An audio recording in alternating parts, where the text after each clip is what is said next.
What's going on, guys? SudoCatalyst here again with part 3 to the Fortnite Console Creative tutorial. In the last video, I set up these devices for a capture the flag game. We have the player spawner, the capture item spawner, and the capture area, as well as a couple of these HUD message devices. Now, we need an area to place these devices and actually run a game. So in this video, and this might be a two-part video, we are going to use the available space we have here to create a space for our players to capture the flag and fight amongst each other for control of the flag, and so on and so forth. So this video is going to be mostly environmental design. Essentially what I'm going to be doing is I'm going to be placing down a couple small bases at either end of the map, which will define our play zone. And then what we'll do is we'll go through from the ground up, creating a natural environment for our players. So let's get started. The first thing we're going to do is, obviously, we're going to press triangle and up on the D-pad, as always, to get into our creative menu. We're going to go to prefabs, just to make some things easy for us. We're going to find a pre-made building to function as a base for our capture the flag map. So let's take a look at what we got here. I think I already know what base I would like to use. I think it's some of this EGO stuff here.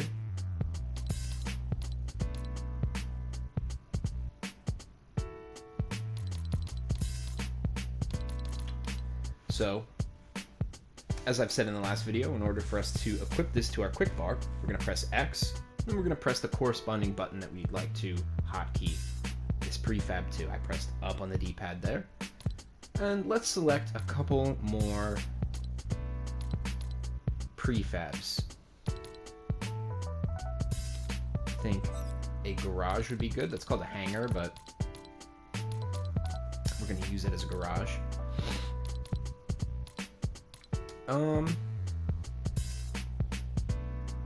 That's probably all we need for now. So we're going to set up these bases at opposite ends of this island, just so there is plenty of playroom to run around in. Now, as you can see, I have pressed the left trigger and up on the D-pad, and now I have this blue box. This is vaguely the area that our prefab is going to take up. And also, as well, you can see there's a data value. 3,900 units. If you see on the top there, we have 100,000 units. So every prefab, every rock, every tree, every device is going to have a memory unit value, and it's going to take up the allocated memory that you have, which is about 100,000 units of memory. Before I place that building, what I'll do is I will take an asset and turn on the drop toggle. Another way that I could do that, going up on the D-pad, going to the quick menu, and selecting the drop toggle. We're going to turn that on. So let's go back to our area, hold the left stick, click up on the D-pad or whatever hotkey you decide to use, and let's see if we can find somewhere vaguely in the middle here. I'm going to have one base on this side and another base on this side. See, we're vaguely in the middle here. Just gonna place that right there, and then right next to it we're going to place the garage. There we go. So we can have some more spawn area, some more places to put items, so on and so forth. Alright, so let's just mirror that. We're gonna mirror this base design. Go all the way back here, and we're going to drop that base down, and we're going to drop the hanger down Just like that. Let's see, are they vaguely... Yep, alright. So I was just making sure that the bases were vaguely in line with each other. Let's take a look here. Yep, they seem to be a mirror of each other, which is good. Alright. So now we can migrate the devices that we've set up in the last video to the bases that we've just put down. So I'm just going to put the grid snap on here. Put it down to, we'll put it down to 4. We're going to have people spawn in the garage. Now you want a varied spawn because you don't want to foster spawn killing in your maps. That's very annoying, and players don't tend to have a good time when they are spawn killed. So what we are going to aim for is a spawning pattern that will not infuriate players. We want our players to play our map and have fun. Now, of course, challenge is a part of fun, but at the same token, spawn killing is not a fun kind of challenge. So we're just going to be thorough with where we place our spawn pads, and we want to put a bunch of spawns, and we're even going to put a couple hidden spawns back here. Now, oops, these are all facing the wrong way. Let me just fix that.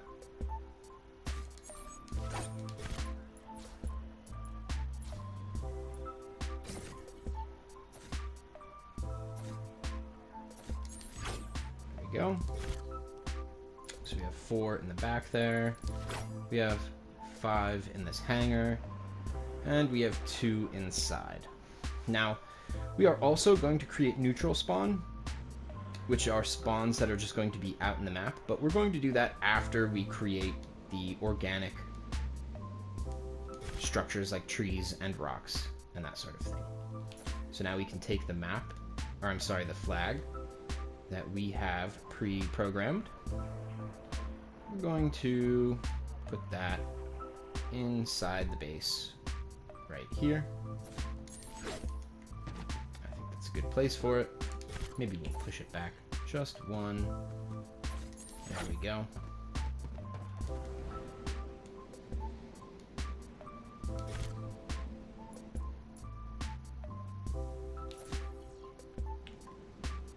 Going to take the capture point.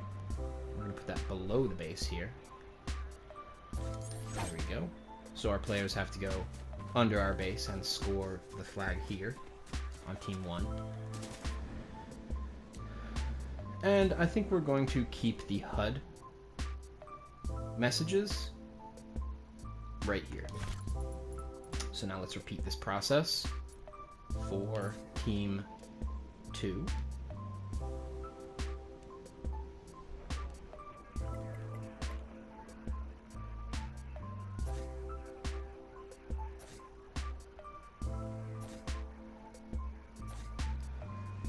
Go.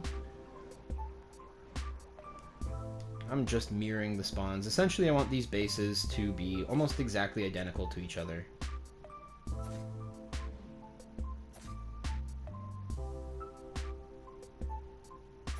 Just so that no potential unfair advantages arise.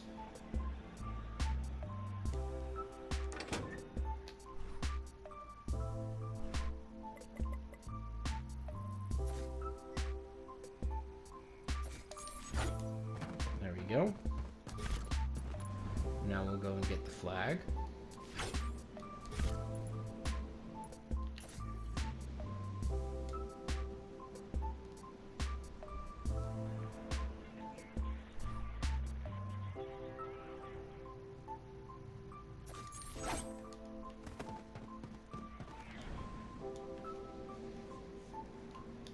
And we will get the capture area.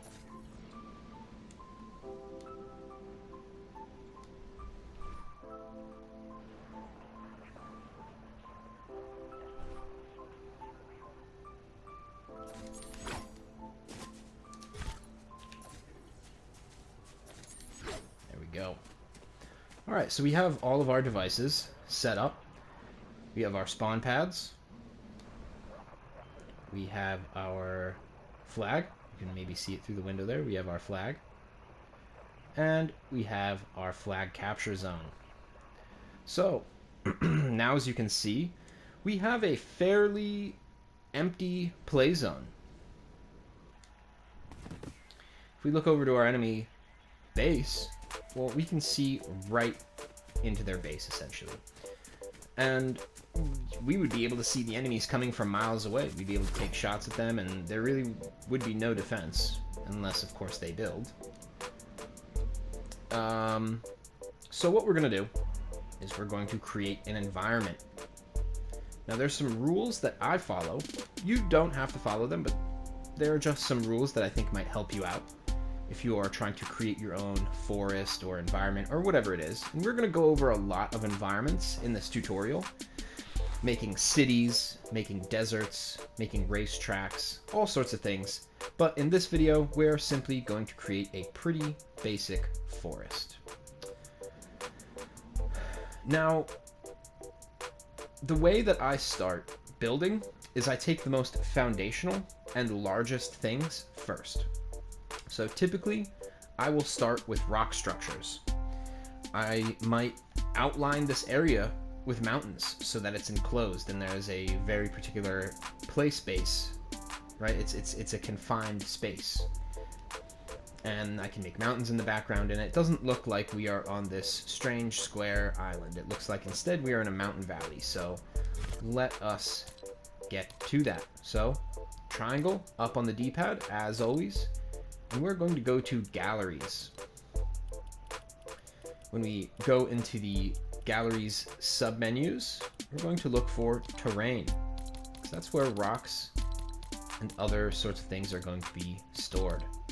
So we're just going to take a look and see what rocks might help us create a barrier around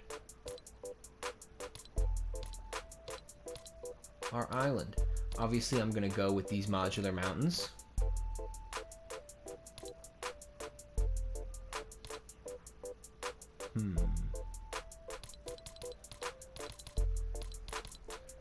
Let's go with these modular mountains here.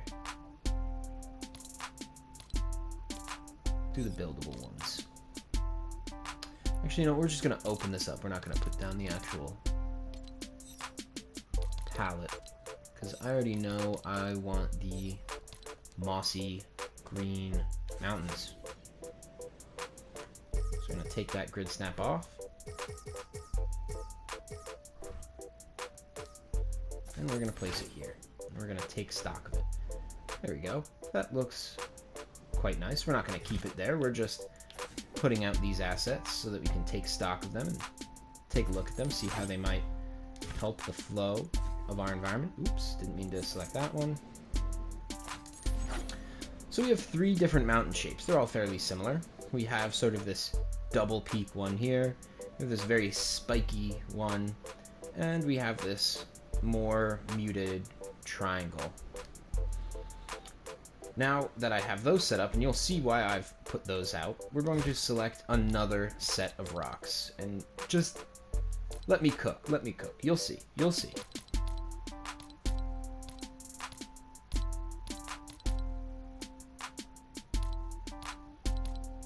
We're looking for a large rock that's wide and has a good texture that we could use for a barrier.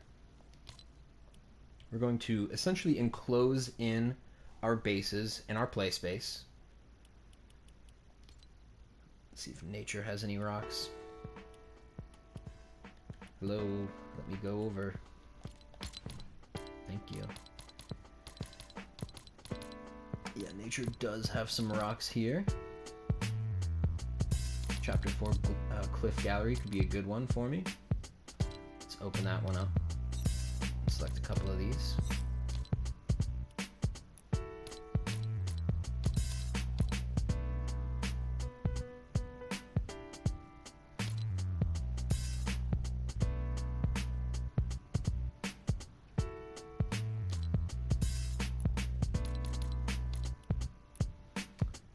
let's just take stock of these ones. We don't need too many, because this is not something that the players are going to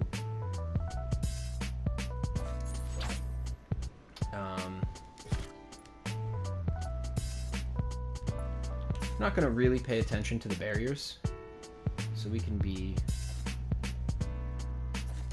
a little liberal with them. And right now what we're going to just try and do is pretty much just create a circle around these two bases.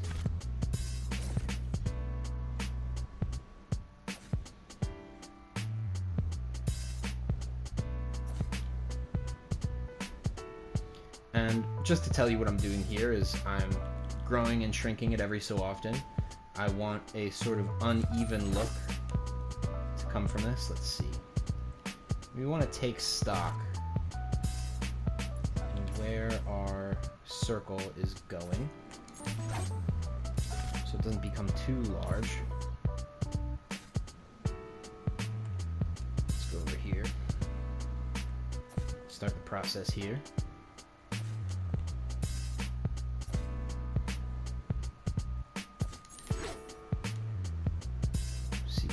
Meet. That looks a little funny, doesn't it?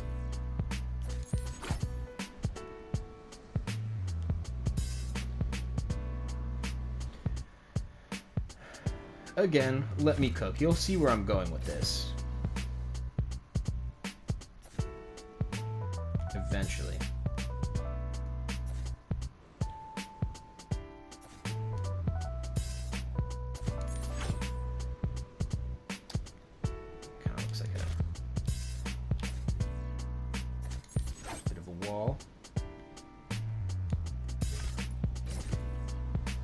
Right now, what these pieces are for are really just for containing the play space, like I've said a couple times now. And we are going to go back with other rocks and make it look less artificial, because it looks a little artificial now. You can tell that it is a bunch of these very similar assets. And that's kind of where some of these might come in. So we're going to make this grow. I'm just going to place it down right there like that. We might even push it back a little bit. There we go. Let's see how that looks. Does that look like a large mountain? It indeed does.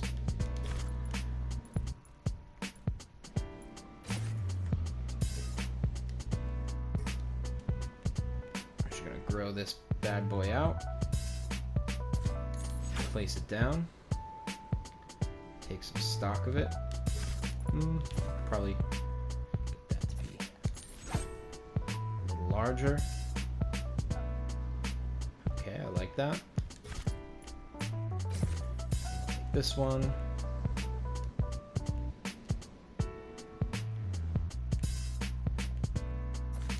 This one really large because we have a lot of space. So the thing with these assets is if they get a little too close to this natural barrier, this orange barrier you see here, you're not going to be able to place it. So I'll go right up to the orange barrier and I'll show that this is kind of crossing over the orange barrier. And I don't know if you can hear that. I'm trying to place it, but I can't. So we're going to have to try and contain our space. That is why I wanted to create this barrier, because you know, this mountain might look cool here, but if we go behind the scenes, right, this looks a little funny. But that's alright, because we only need this area in here for our game space. So let's just continue putting in some mountain cliffs. Now, because we've used all three, I'm just going to get rid of these. I'm going to try and hide the fact that this is the same asset as that. So see how this is the same asset, it's the twin peak, but because I've placed it a little differently and it's on its back, it looks a little different. Now, again, this might look a little silly. It's just like a flat wall and a big old rock structure. So we're going to go in and get some more rocks. Try and really create that natural mountain view. So we're going to go back into the galleries. We're going to get away from nature and we're going to go back to terrain. We're going to look for some of these more natural looking rocks. They have this nice green to them. Spawn this in. I'm going to try and have this kind of look like it is a part of this mountain here.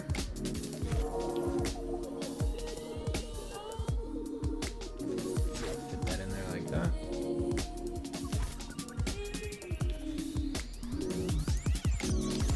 Now, this shape here is not very mountainous, so it's quite flat. So what I'm going to do is I'm going to put it at the bottom here to sort of see how there's a very distinct line between grass and rock, whereas here that is, if you place rocks like this, that really breaks up that very jarring and unnatural outline. Trees will do that as well, but rocks will also help with that. Let's get another piece out here. This is a good one.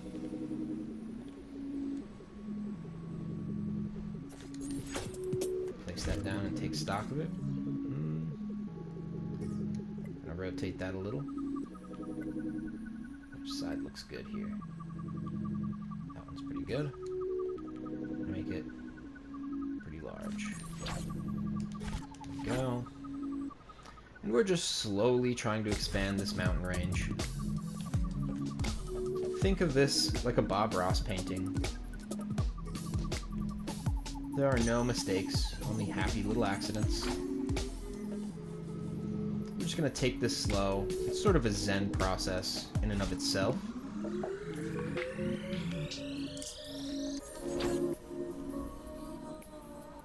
And as you can see, oops,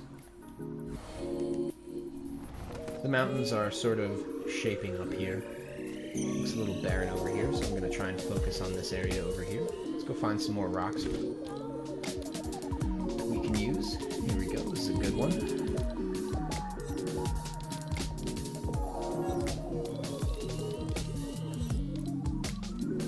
I'm just going to take all those grassy rocks and spawn them in.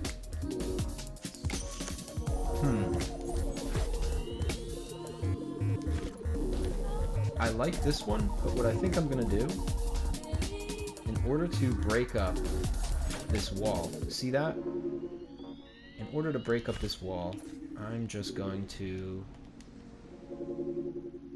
every so often, place a little something like that. Oh, I cut and paste it.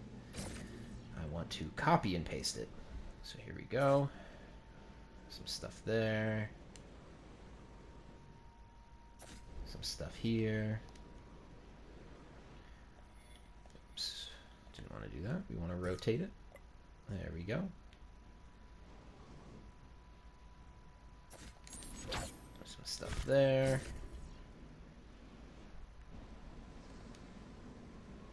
Let's have these kind of sticking out a little more.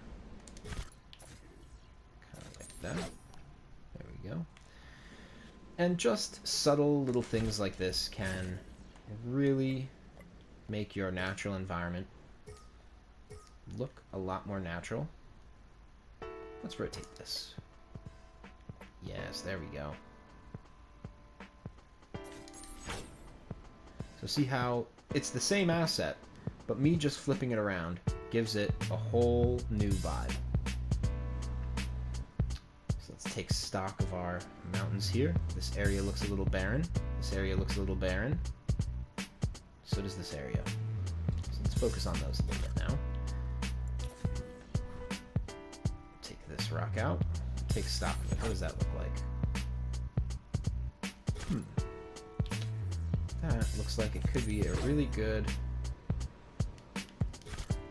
set piece for middle of the map itself. surface, sort of this rock structure that provides a breakup in the map so that the bases cannot directly see each other. Let me just make sure that's a little more in the middle though. Move that over here a bit.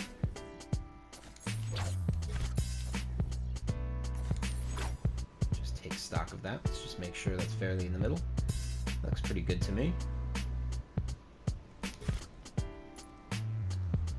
So, going to rotate this here, and we're just going to make it look a little smaller. Ooh, I like that popping out there. Yes, very nice. Take that again.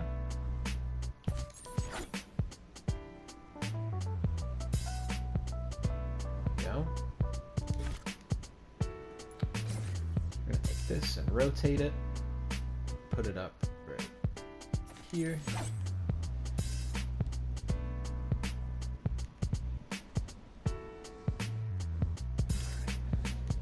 So this mountain's looking a little lonely here. Let's get it some shapes.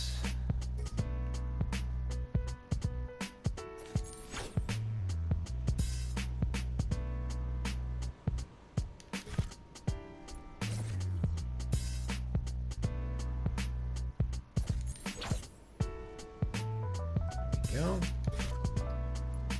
Take this, oops, rotate it.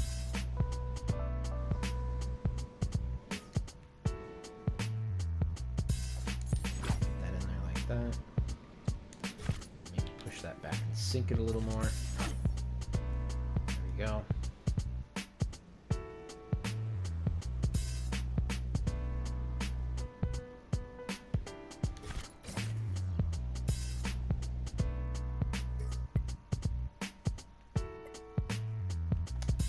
Let's get this.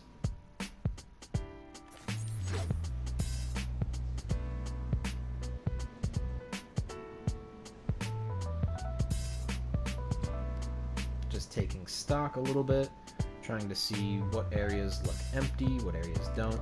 Let's go to the player's perspective. Okay. I think that looks pretty good. Oh, I like how you can see the sun there. I was going to say that looks a little empty, but I like that you can see the sunset there. Alright, well now we have our barrier circling our play space and defining our play space.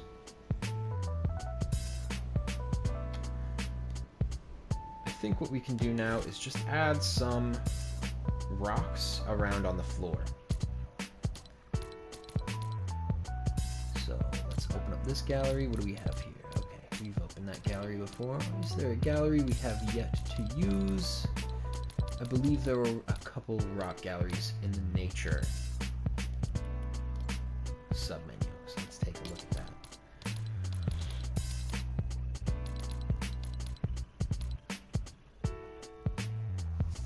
Variant rock gallery, chapter 4, jungle boulder. Be interesting. Let's see if these jungle boulders match our palette color. I want them to match the grass and the color of the rocks. Let me just turn this to day real quick. Island settings, go to world, go to ambience, and we're going to make this always noon. So the sun is in the middle of the sky. So let's take stock. Yeah, I think that rock is close enough in color to our other rocks here. So we're just going to make that nice and big. And we're going to put this rock pile here. And here. Let's go into that gallery again. What else do we got? We got this rock. I'm gonna put that here and here.